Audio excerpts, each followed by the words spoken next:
Comment expliquez-vous qu'il n'y ait pas eu de roman américain sur la femme solitaire? Je ne m'explique pas qu'il n'y ait pas eu de roman américain sur la femme solitaire. Je ne me l'explique pas. Mais je crois que, vous savez, c'est un très très très vaste pays.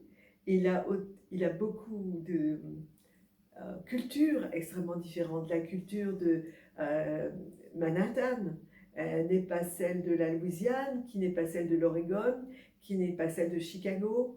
Euh, la Californie aussi est entourée de mythes ultramodernes qui sont Hollywood, les surfeurs, les décors de sitcom, comme Santa Barbara. Je serais heureuse que mes lecteurs découvrent une autre Santa Barbara que celle-là. D'ailleurs, dans le feuilleton, on ne voit pas Santa Barbara du tout. Euh, la vraie Santa Barbara, qui est encore magnifique d'ailleurs, à certains égards. Et la nature que je décris dans le livre, je l'ai vue avant d'avoir l'idée de ce livre. Je suis allée dans les canyons, je suis allée sur les plages, me balader pour mon plaisir, dans les missions, pour mon plaisir, sur la côte de Big Sur, pour mon plaisir. Donc c'est une forme de presque de souvenirs d'enfance à la limite qui me reviennent. Je n'étais pas enfant là-bas, bien sûr, mais pendant le confinement, je n'ai pas pu voyager, mais ça me revenait comme ça. Mais je pense que tout simplement, ils n'ont pas saisi la dimension capitale de cette histoire pour l'histoire des États-Unis. Je crois aussi, et autre chose, c'est que le western est cantonné aux terres.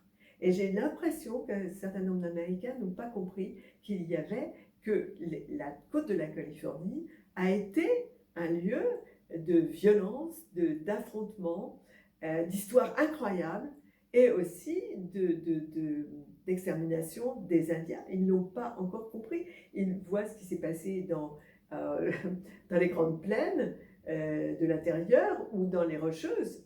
Mais les héros de ce livre, ceux qui se sont affrontés à la femme solitaire, étaient des trappeurs qui venaient des Rocheuses. Simplement, ils ont rencontré le Pacifique, ils ont trouvé que c'était magnifique, ils se sont dit, climat parfait, on arrête là.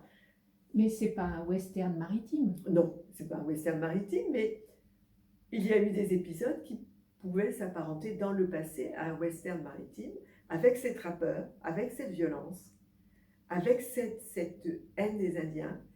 Et cet événement, cette histoire de la femme solitaire, le démontre à un degré frappant. Et il est symbolique de rapports de certains Américains de l'époque avec les Indiens, mais il y avait déjà des Américains,